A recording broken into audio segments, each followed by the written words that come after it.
Ever onboard a new client, do a ton of work for them, and 3 months down the road, they bounce on you? Yeah, been there, done that, got the t-shirt. It's not fun.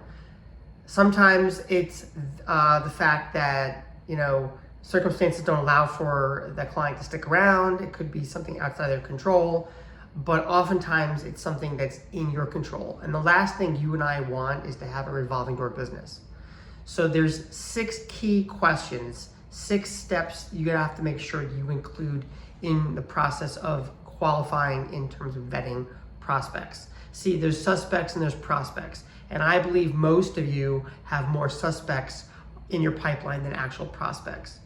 These 6 questions are the ones you need to be asking every time you have a discovery call with a prospect to ensure this is the kind of person I should be adding to my pipeline. And when you do this, you'll minimize the revolving door business. It won't stop it completely because, again, there's always factors outside of your control where somebody decides they want their cousin who's going to do the work half price. They want to work with somebody local. Like, it is what it is. So what are the key 6 steps that you need to follow? Number 1, you have to ask a question. Are you serious about growing your business now, or are you more curious about what I had to talk about, right? Sometimes they're just curious. You got to find out, are they seriously looking to grow their business? That's like the first thing. And that's something I've added more recently. It's always something in the back of my mind, but it's not something that I've actually asked first. So first question, are you serious about growing your business now, or are you curious? Number 2, what's your lead follow-up process look like? So when a lead comes in, how long before you follow up with a lead? It should be within an hour. If they tell you 4 hours that night, the next day, they're a suspect, right? You want somebody who's super responsive. Number 3, okay, what is your ongoing follow-up process look like? So, they'll say, well, I just leave a voicemail. Well, the average sale takes 7 to 9 touches to close. And with contractors and stuff, it happens a lot faster. But they should be following up, that within an hour. They should be following up the next day with a text message and a phone call. And they should be following up every single week for the next 6 to 8 weeks, right? If they don't do that, they're probably a suspect.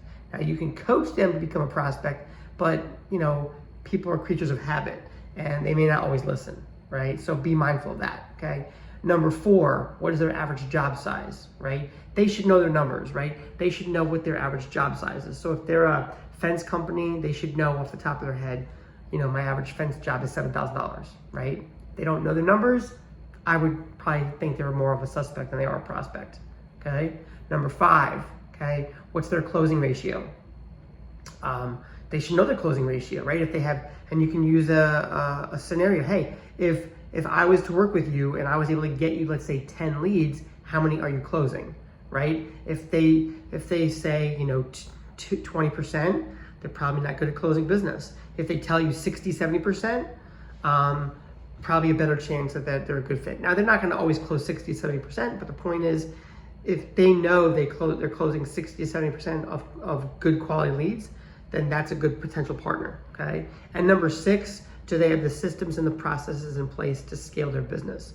So they could say I'm serious about growing my business, but if they don't have somebody answering the phones, following up, if they don't have a follow-up process in place, if they don't have the extra crew or crews in place, all the work that you do for them is not gonna benefit anybody because it's gonna provide bad customer service. So the 6 key questions, the 6